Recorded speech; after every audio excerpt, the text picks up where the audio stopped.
Coming up next on Passion Struck. The synonym for the word light is information. That's it.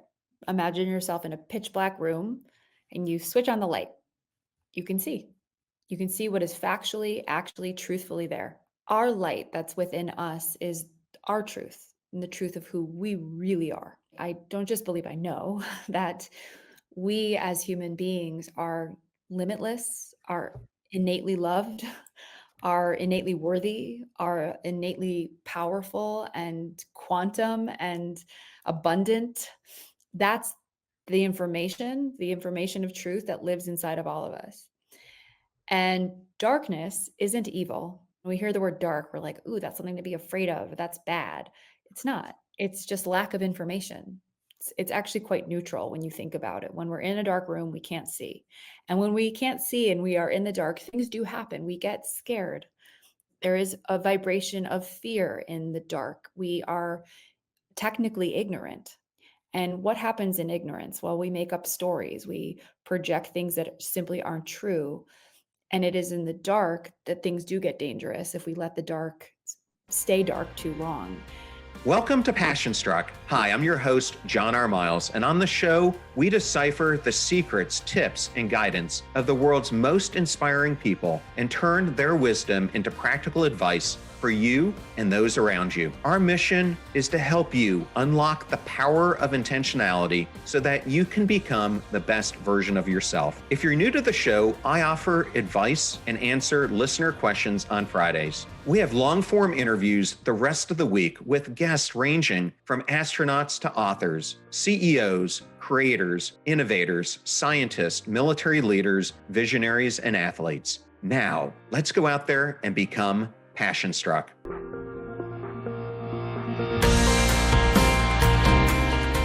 Passion Struck family, I am so excited to welcome Jessica Zweig to the Passion Struck podcast. Welcome, Jess. How are you today? Wonderful, John. I'm amazing. I'm so happy to be here with you. Thank you for having me. Well, Jess, I reached out to you because I'm a fan of your podcast, the Spiritual Hustler podcast. And I thought I would start there because I find spiritual hustler is an interesting term. Where did you come up with that and what does it mean to you? Oh, I love this question. I got to give some credit to my publicist who was helping me with my book about a year and a half ago. She looked at me, she's like, Jessica, you're a spiritual hustler. And I was like, ding, ding, that is accurate. That encapsulates me. And I'll explain more of why. But that term just really felt relevant, I think, to a lot of women. I'm an entrepreneur, I'm ambitious. I've been serving a community of ambitious entrepreneurs for a long time. And I really want to celebrate our love of working and our ambition. And yet at the same time, there's a sort of a toxic frame around that word that it can be negative. It's what burns us out. It's not always in alignment to how we're supposed to do this thing called build our dreams. And I've always been spiritual. My spiritual message is pretty out of the closet at this point, and I'm very unapologetically woo, if you want to. I don't love that word, but I use that word just to make sense of conscious, awake people at this time. And with my show and really with my platform and all the things that I'm doing today, my business, I'm really here to help women come home to their true nature and their feminine identities, to really look at spirituality and business as intrinsically connected. The more we're in tune with our mission, our why, our true purpose in this life as a spiritual being having a human experience, I think the more impactful we can be in our work. And I say this on my podcast, like we're really here on that show and in my work at large to hustle from a different vibration, to hustle not from fear and scarcity and gripping and grinding, but to hustle for love and to hustle for humanity and to hustle from a place of trust and allowance.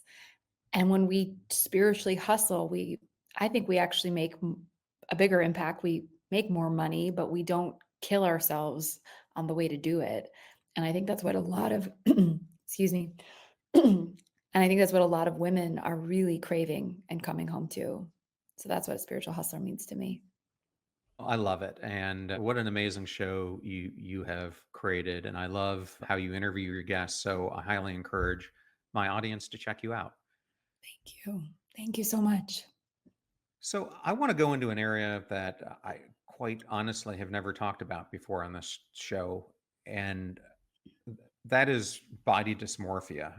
I grew up as a kid facing weight challenges my entire adolescence until I got into high school. And I picked up cross country running, and it changed my whole life. But I remember throughout my entire childhood having so low esteem and being bullied and teased about my weight and just feeling like there was nothing I could do to make the situation better. I now Yeah. look back and I realize it was the diet that I was exposed to growing up and carb overload and sugar and all those other things. But at the time, when you're 8, 9, 10 years old, you don't even realize it. As Right. I understand it, you yourself face these same issues, and you had a defining event happen to you when you just got out of college, if I have it right, and you were an aspiring actress and you got this incredible audition and it blew up in your face, so to speak. Can you talk about that? I'm like emotional just hearing you reflect that. It's amazing how raw we can remain when we think back on those pivotal moments. So I too grew up in I was really little and like angular until I got my period at 13, and then all of a sudden I had curves and I was plump and chubby, and I grew up in a community where everyone was so thin. And then I went to college and I gained not the freshman 15 but the freshman 30, and kept that weight on until I graduated. And yet I went to school for theater. I was a well-trained actress. By the time I graduated college, I went to a very competitive conservatory program. And so I entered the acting world talented, but 30 pounds overweight. And I got this incredibly coveted meeting with one of the biggest commercial directors in the city of Chicago. And it was a preliminary audition for a huge campaign. And I walked into his office. I was 22. I was probably about 6 months out of college. And I walk into his office. I sit down in his chair, about to begin the conversation. I hadn't even told him my name. I hadn't even formally introduced myself. I hadn't said a word.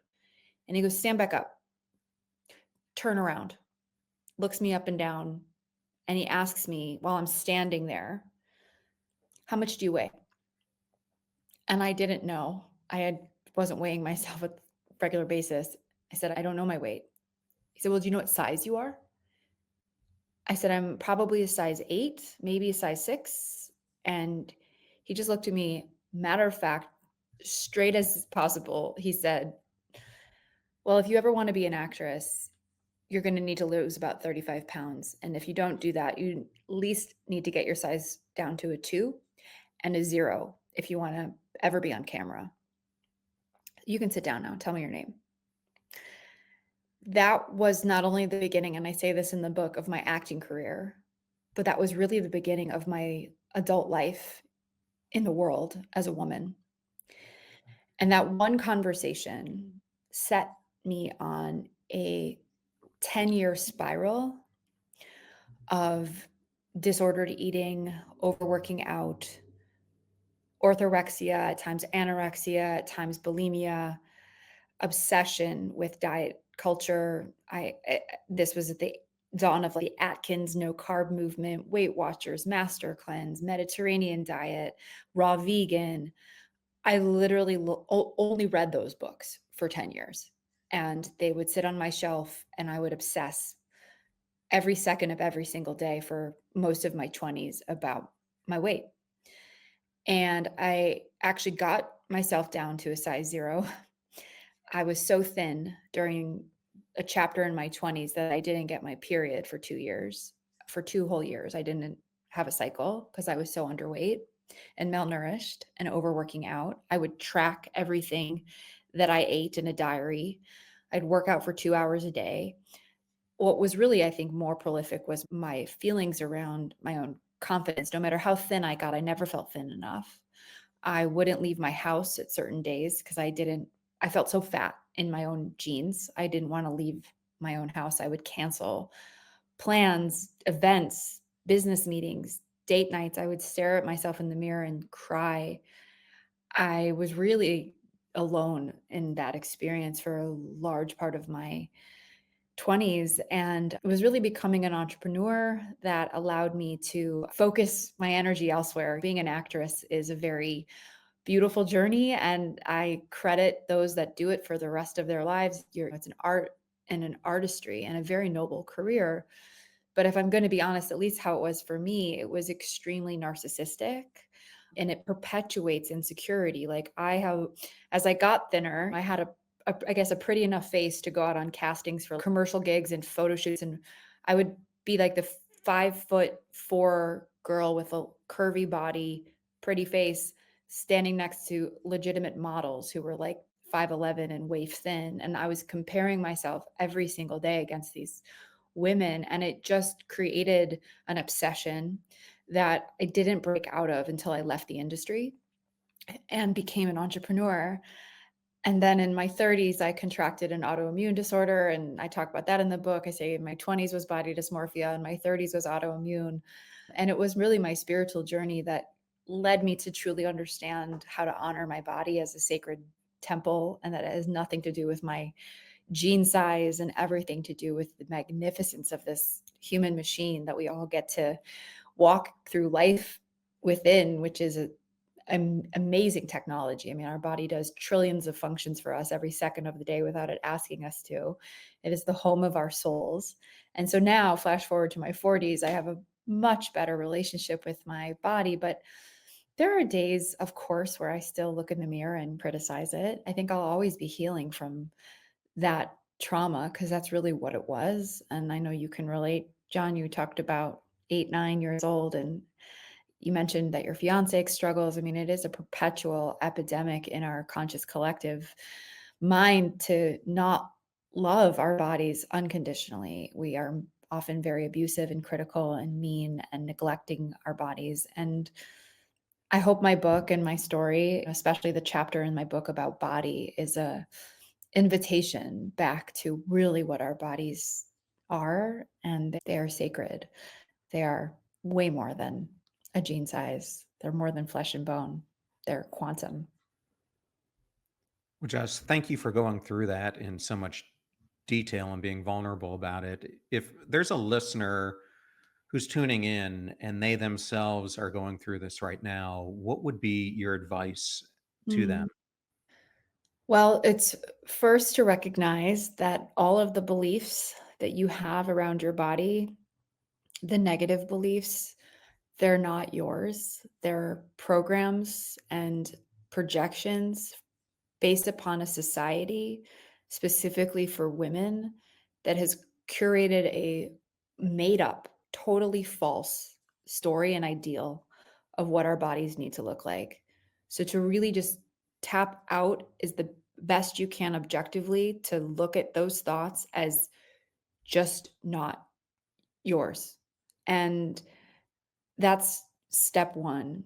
I think step two is, this sounds very tactical and trivial, but it's really powerful, in fact, to stop following certain accounts on social media that trigger you, stop watching certain shows, stop picking up certain magazines. Like unhooking yourself from the projection field is really powerful to come home to your body, what you look like in your own vessel, in your own container of awareness is huge. I think as someone that went down the rabbit hole of all the diets and all the different workouts, like start building a relationship with your own body of what feels good to you, how to intuitively nourish your body, how to intuitively move your body. I say this in my book. I have a whole exercise actually at the back of that chapter where I teach the reader how to have a conversation with your body, like how to ask it questions and how to learn how to listen to the answers and to cultivate a right relationship with your own body. And that typically requires us to slow down, get still, move at the pace of our own rhythm versus the toxic tech that is constantly bombarding us with go, do, be in action mode constantly, to really slow down. Another hot tip that I love and live by, if you are a woman, is to get a app on your phone that tracks your menstrual cycle and learn about the different phases of that 30-day window and how our body wants us to fuel it and move it, and how much rest we need, how much energy we have in these 4 different phases of the infradian rhythm, which is connected to the moon cycle, and to really become in tune with that feminine nature, I think is one of the biggest unlocks and permission slips to start to love and honor our bodies at a completely different level. And so that would be my advice, and to just tell her she's perfect, she's beautiful, she is divinely designed, and the fact that she doesn't look like anyone else is the greatest miracle and her biggest superpower. Well, thank you for sharing that. And I'm sure there's someone who's listening to this who needed to hear those exact words. So Mm, thank you for asking. you have mentioned your book a couple times today, and its titled is The Light Work. It's a USA Today best-selling book. Congratulations on that. And for those who are watching, the cover is right behind your right-hand shoulder. Yes, it Uh, is. Congratulations on that. And I wanted to go here in The Light Work. You talk about uncovering our inner light and the importance of recognizing both light and dark aspects of ourselves. Mhm. Can you share how you define inner light and how it differs from the darkness? Of course. So, the synonym for the word light, as I define it throughout my own spiritual studies and research and experience, and how I phrased it in the book, the synonym for the word light is information. That's it. So, when we are in a dark room, imagine yourself in a pitch black room and you switch on the light. You can see. You can see what is factually, actually, truthfully there. And so our light that's within us is our truth and the truth of who we really are. And I believe, and I don't just believe, I know that we as human beings are limitless, are innately loved, are innately worthy, are innately powerful and quantum and abundant. That's the information, the truth, the information of truth that lives inside of all of us. And darkness isn't evil. When we hear the word dark, we're like, ooh, that's something to be afraid of. That's bad. It's not. It's just lack of information. It's actually quite neutral when you think about it. When we're in a dark room, we can't see. And when we can't see and we are in the dark, things do happen. We get scared. There is a vibration of fear in the dark. We are technically ignorant, right? And what happens in ignorance? Well, we make up stories. We project things that simply aren't true, and it is in the dark that things do get dangerous if we let the dark stay dark too long. I write about this in my book. Some of the most horrific manifestations of the darkness is hatred and bullying and racism and anti-Semitism and homophobia. And I mean, those are some of the darkest expressions of humanity, right? And that's coming from our lack of information, truth that we are all loved, that we are all connected, that we're all part of one big human family, that we are powerful, right? But those are the most extreme atrocities, right? Things I just mentioned. The average person festers in their own dark, and things like imposter syndrome come up, scarcity comes up, jealousy comes up, lack of worthiness comes up, competition and comparison, survival. All of these human manifestations of the dark are things I think we're all very familiar with.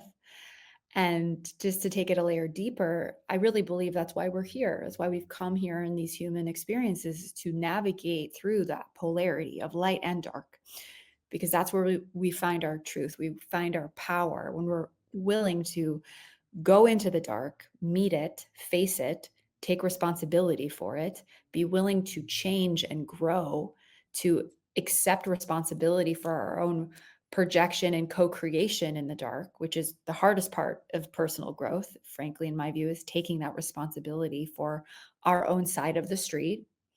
But when we do that, John, when we accept the assignment, we go into the dark, we don't avoid it, bypass it, pretend it's not there, ignore it, shame it. When we stop doing that and we turn around and we go in and we say out loud, I hate my body. When we say out loud, I am terrified I'm going to not pay my bills this month. when we go in and we say, yeah, I was a really bad wife yesterday, we can find a whole new level of our authenticity and and freedom, because when we start to acknowledge the dark that's within us, because that's why the book starts with inner light, it has to start within. It's so much easier to go call out the dark and tell everyone else what they need to fix and change and how they should grow and heal versus ourselves. We become free, right? No one can call us out on our own ish because we already know it. No one can call us out on something we don't already know about ourselves. That's power. That's empowerment. And so the dance between the light and the dark is the whole point of what we've come here as human beings to evolve our souls through this timeline called your own unique life. And I write very intentionally in the book. I go into welcome to the light work. I make the joke I could have called the book the dark work because I talk so much about my own painful experiences throughout various areas of my life. But I have a chapter right before the whole book starts that says, but first a word about the dark, because our darkness is our gift. Our darkness is our teacher. Our darkness is our way shower back into the light. And you can't fully live in your embodied state of joy, of bliss, of abundance, of freedom, of connection, unless you've met yourself in the darkest of the dark moments of your own human experience. And so that's really what the book is an invitation into, is the darkness, because it's there we truly find our brightest light. So you're not going to believe this. I'm not sure if you've ever read this book, The Book of Awakening by Mark Nepo. I love it. Um, but I try to keep up with this every single night because he does it by date. So every date has a chapter. And last night I was reading this as I was prepping for the interview and reading your book. And November 13, he writes, being true to who we are means carrying our spirit like a candle in the center of our darkness. And I read it, and it was as if chills were going down my I have spine chills right now going down my whole body. because it resonated so much with your message. Wow. It's funny, John, as you were even picking up the book, I started getting chills. I'm like, something really powerful is about to come through. And then you read that and my body kept waving with chills. That's so profound. So timely. Wow. Well, when you think about this candle that you and Mark are talking about, Yeah. this concept of light isn't new. And I thought it was so funny how, when you were talking to your publisher about using this word, that they saw it as misunderstood or problematic and were trying to steer you away from using it. On the cover of my book, I have a light too. It's a flame. And I think it is such a powerful symbol. And my publisher didn't want to use it either. In fact, it was almost a walk away moment for both of us because I was so adamant about having it on the cover. When you think about our own light, which is really, as you describe it, our potential, it can feel so intimidating to Mm, us and even others. How y- do you think embracing this idea of being the light mm. helps us reconnect with our authentic power? Gosh, this is such a beautiful question and such a big one. When I say this in my book, because I do tell that story about how, and I did walk away from that publisher and I decided to go with a different publisher because the other publisher was fighting me on my title and they called the word light problematic. And I couldn't wrap my brain around that. I was like, how can something so universal and available to all of us and the truth of who we are be a problem? And then it clicked. And I wrote this in the book. I'm like, people aren't afraid of the light that you are. People are afraid of the light that is within them, that is often unexpressed and repressed. And so you living your light and being so embodied in your truth and your joy and your authenticity has to be wrong. Like they have to put a label that's bad as a way to protect themselves from shining that brightly too. And this is typically unconscious, right? So to answer your question, it's such a beautiful question. I think it's really, I say this all throughout the book, and I believe this to be true. I mean, there is power in numbers. And when you step out and start to shine your light, Quantum science, this isn't woo woo, like light attracts light. It's science, like attracts like. And when you are embodied in a vibration, because everything is energy, right? This is Albert Einstein, this is Joe Dispenza, this is science.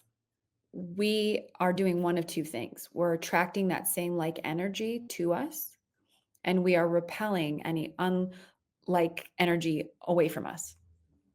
And I think it's very understandable, and I hold a lot of compassion for people who are afraid to shine their light, to be themselves, to stand in their truth, to share their message, because they're afraid they're going to be rejected. And this is not only rejected, but abandoned, die. This is really woven into our psyche and our DNA, our ancestral lineage, because there was a time specifically for women where if we shined too bright and we took up too much space and we spoke our truth, we would be burned. Like for hundreds and hundreds of years, millions of women were cast as witches and tortured because we were attuned to nature and we had a magical understanding of the planet and our beautiful sexuality to create life. I mean, that became dangerous, right? It was called wicked. And so this is so deep, this question. It weaves its way back into our psyche on a subcutaneous level.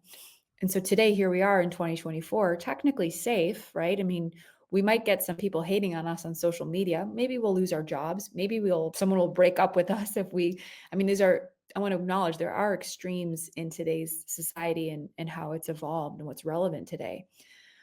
But at the end of the day, there is a greater cost to you not living your light, not living your truth, than there is to fully express it. It's like that Anais Nin quote that I love so much. It says, "And the day came," I'm going to botch it a little bit, but this is paraphrasing it. "And the day came when the risk it was to stay tightly wound up in a bud was greater than the risk it was to bloom." And when we bloom, back to that power in numbers comment, we do start to attract, like quantum science, people who are of that same energy and frequency. And it creates a sense of affirmation and confirmation and safety once more that we can be the light. And yeah, people are going to repel. Those aren't your people. That partner probably wasn't meant to be your partner. That job wasn't probably the right fit. Those social media followers were never going to buy your stuff or listen to your podcast anyway.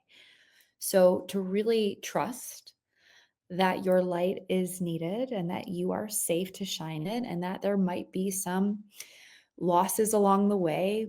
But what that is the universe just reorienting and reorganizing what's meant for you. And to really trust that. And it's easier to trust that when we're surrounded by the people who see it and feel it too. But you can't find those people unless you step out and shine the light in the first place. I love that, Jess. And one of the things I have talked about repeatedly on this show, because I think it's so important, is when I was given this mission years ago to create what I'm doing now, I was told to go out there and help the beaten, bored, broken, battered, Mm, lonely, helpless of the world. And I had no idea what that meant from the business executive position and chair that I was sitting in at the time. I didn't know who those people were, how I was supposed to help them. And as I started to think about personal branding, and I was working with Rory Vaden, who I'm sure, okay. and I was doing this one word problem exercise that he has people go to, which I found to be extremely difficult. Took me almost a year to get to it. I realized that those things are symptoms. And underneath all of that, the thing that is Mm, impacting people is unmattering. And mm, there's this quote that I was thinking about when you were talking by Andy Stanley, when you were talking about light and not realizing our light. He says, "Our fear of not mattering much has the potential to draw us away from what matters most." And I think it so fits in to us running away from the light, mm, because when we do, I think it puts us into a place where we feel like we don't matter. And then all these other things start brewing inside of us and we don't feel whole. I mm, wanted to get your thought on that. mm. Oh, John, you just basically told the story of the first 38 years of my life. I mean, I feel like you named it. I mean, it's the core human yearning is to belong. We really are meant to live in community. It's how we were designed from the dawn of civilization. Before the modern world, we lived in tribes. And to belong is to matter, and to matter is to belong. And a lot of our collective trauma is, unfortunately, and I say this with all the love in the world, based upon, I think, our parents and their parents and their parents that had this deeply seated program to survive and to clench and to grip and to not trust life and not to trust themselves and their own power and to put themselves out into the light. That was not an option because we came up through centuries of survival, really. And the fittest always won. And I look back at my own childhood, and my parents are incredible people. I'm obsessed with them, my family, but they were imperfect at the same time and doing the best they could with what they knew.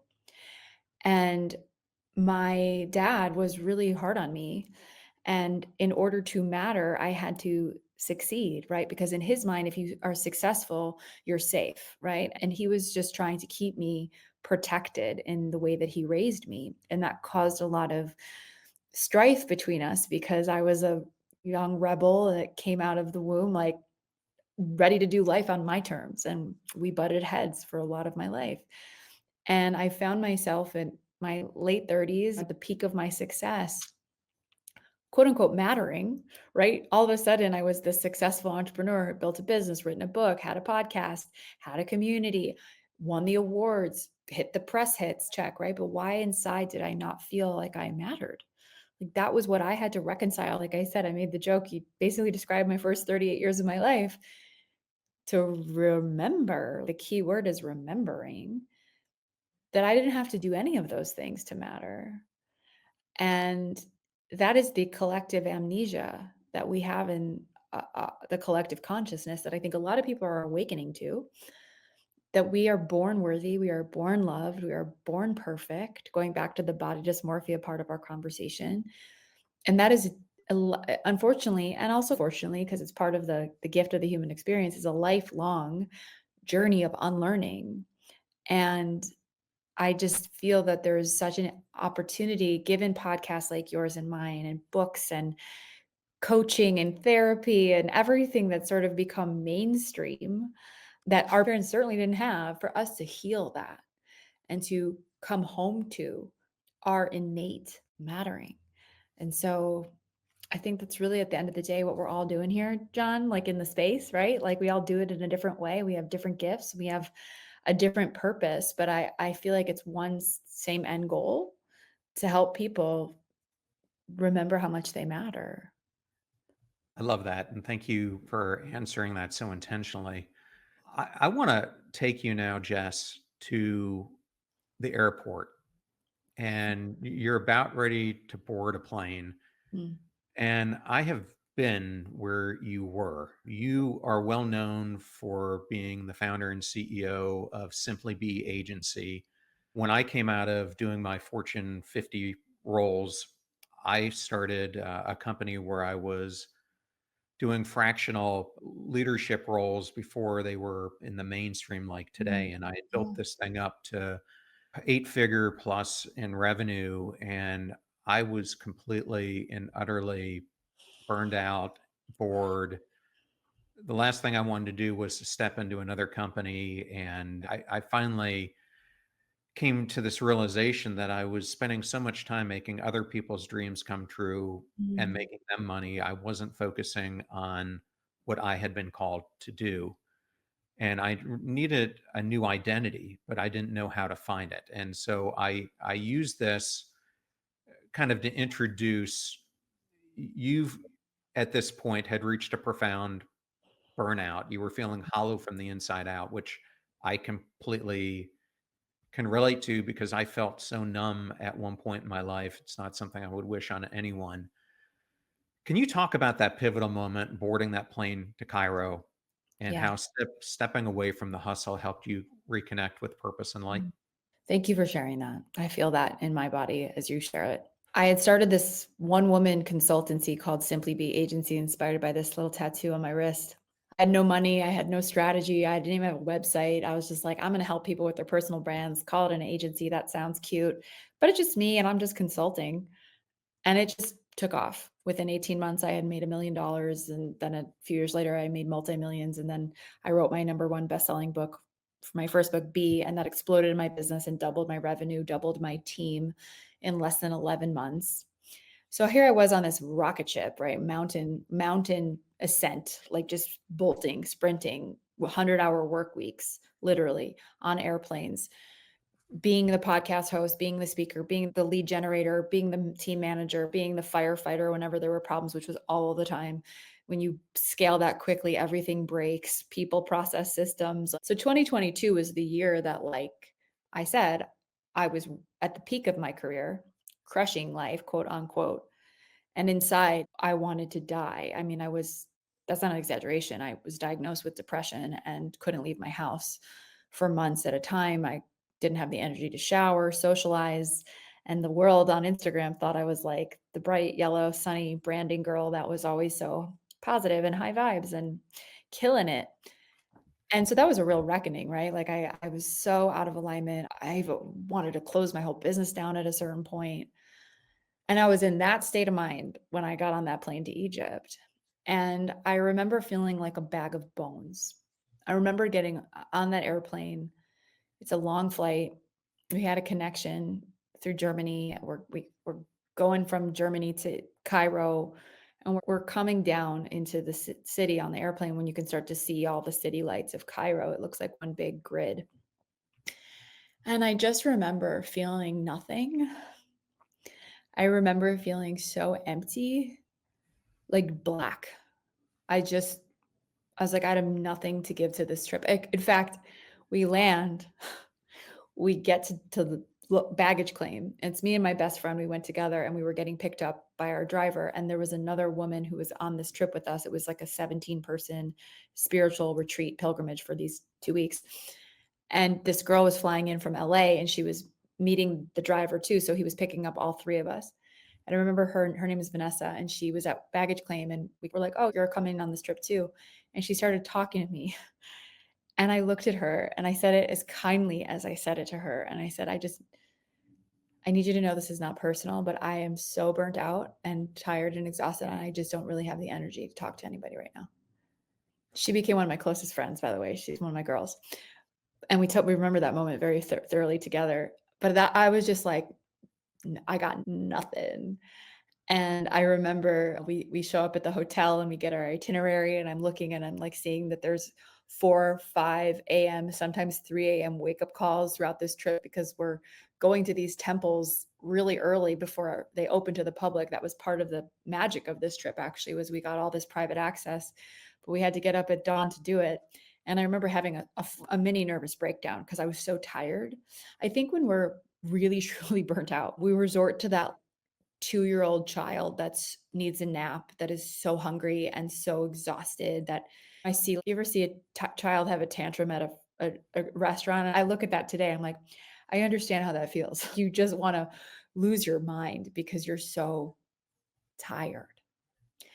And that's where I was on that plane when I started that trip. And because I had nothing left to give, I only was able then to receive, to totally surrender and allow that experience to unfold.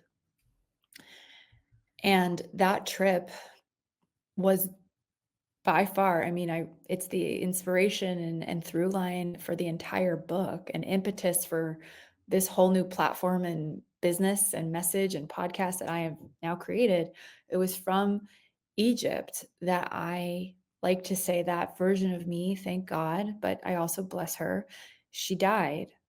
She did not come home with me. I came home a different person. That trip was a full on identity death that happened in a crescendo of temple visit after temple visit, where I recollected and reclaimed and remembered, re-membered myself.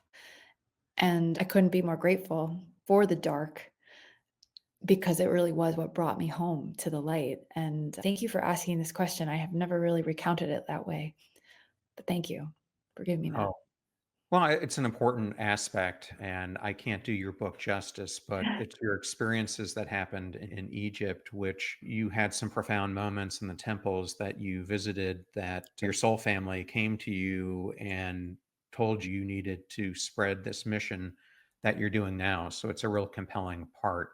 Thank you. And you and I have just talked about part one of your book, which you call Inner Light. Yeah. The next part is called Outer Light, and then the third part is called Future Light. And I Mhm. wanted to use this to introduce Outer Light. You start off this section with a quote that goes, "When you step into the thing you are, the world does not burn, but glows more brightly with the light you bring," which is so true to everything that we've been discussing here today. But you then go on here and you talk about the kind of our soul family.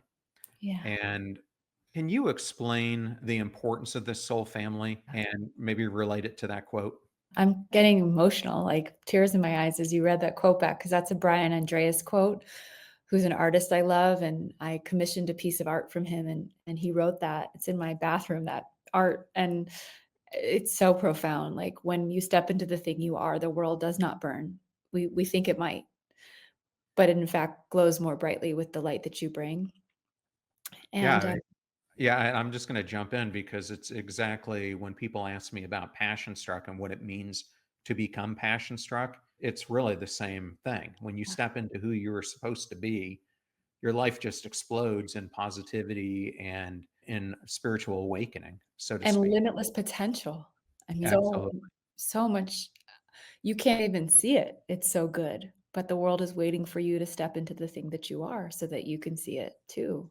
And thank you for really outlining the book, because in the first section it's inner light. It's like loving our bodies, finding our personal power, getting in touch with our emotions, really remembering that we are fully responsible for our own choices in life. And then we can cultivate all that inner light, and then we go to Thanksgiving dinner with our families, or then we get into a fight with our partner, or then the client doesn't want to pay us, or our friend is talking gossip about it, right? We get triggered in the outer realm beyond our own inner world. And so I start that section with family, soul family. And we've probably, maybe some of your listeners have or have not heard the term soul family. I certainly have. And it's usually credited to the family that you choose, like your circle of friends, your community, your neighbors, your tribe that we choose in our conscious lives. That's what soul family has, in certain circles, been defined as. I don't think that's true. I think our soul family is literally the people that our souls at a cosmic level came into this life and chose. We didn't choose it in our own conscious 3D identities. Our souls did. And we typically, therefore, not typically, always choose the perfect parents, the perfect siblings, the perfect aunts and uncles for us. And that word perfect, I know, is loaded because no one had a perfect family.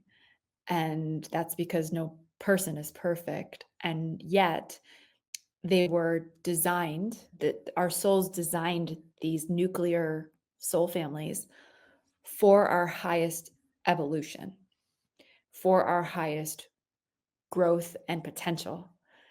And when we look at it through that lens, from I'm offering the reader a more conscious, healed, or at least on the path to healing what that was, no matter how dysfunctional and imperfect and traumatic it was, that we can see that we became who we became because of it. We weren't defined by our parents. We were refined by our parents. We were refined like a diamond. And I make that metaphor in the chapter that a diamond, to become a diamond, has to go through 2000s degrees Fahrenheit of heat and like over 1 billion pounds of pressure to become a diamond. And we had tons of heat and pressure, proverbially speaking, in our family systems. No, again, nobody has a perfect family because our parents were not perfect people. And I like to say my parents were doing the best with what they had, with what they knew. And there was trauma in my upbringing. And when we do this work, that the subline of that chapter is soul family, healing yourself heals the world. We look around the planet, we turn on the news, there is war, there is divisiveness, there is sickness, there is poverty, there is polarity everywhere. And we can't go out as good intentioned as we are and fix any of that. Because I know we all want to make a better world without starting right here. Because all of that is being played out by people who are unhealed because of their own trauma. And so if we want to heal the world, we have to start by healing ourselves. And I think that our deepest pain and the source of our unhealed nature started with our family systems. And so that's where I begin that section with outer light as the first invitation to find that light within that dark. And that is a very heavy chapter, but I think it's also a really hopeful chapter. I cried writing that entire chapter. And I got to shout out my father in particular and my mom for giving me the grace to write about our family the way that I did. And it was that in and of itself was its own journey. Thank you so much for sharing that. And we don't have time to go through much more of this chapter, but I'll tell people if they want to read the book, you talk about self-love as a foundation. You go into romantic relationships. You go into our relationship with money and our career and healing our connection with others and the importance of female friendships, etc. So those are all things that people can deep dive by buying your book. So I'm going to close out our interview with this quote from your book, which I thought is a great way to bring everything together, especially since you just talked about the planet. You write that the way you help to restore the planet is by restoring yourself first. The way you heal the planet is by healing yourself first. And the way you activate this planet into more light is by activating yourself first. Such a profound quote, Jess. Thank you. Thank you so much for joining us today. Where's the best place that people can go to learn more about you? Thank you so much for having me. This was such a treat. I was looking forward to this so much, John. So thank you for over exceeding my expectations of this conversation with you. You're incredible. You can come find me on my website, jessicazweig.com. I teach a certification coaching program, group coaching certification program on feminine leadership. It's called the Feminine Frequency Business School. I'm launching that next year, early next year. Come find me on Instagram at Jessica Zweig. You can buy the book anywhere books are sold, Amazon, Target, Barnes and Noble, all the places. And come find me on my podcast, The Spiritual Hustler, where John dipped into. And I would love to meet anyone from your community. Come say hi. I'm very accessible. Well, thank you. And one last person I had to mention was Amy Lee McCree, who said you have to get Jess on your show. So I had to amazing. Well, thank you so much. Thank you, Amy. Thank you, John. This was a gift to be with you. You're a beautiful soul. I'm so in awe of what you've built, and it's an honor to be here today. The honor was mine. Thank you so much.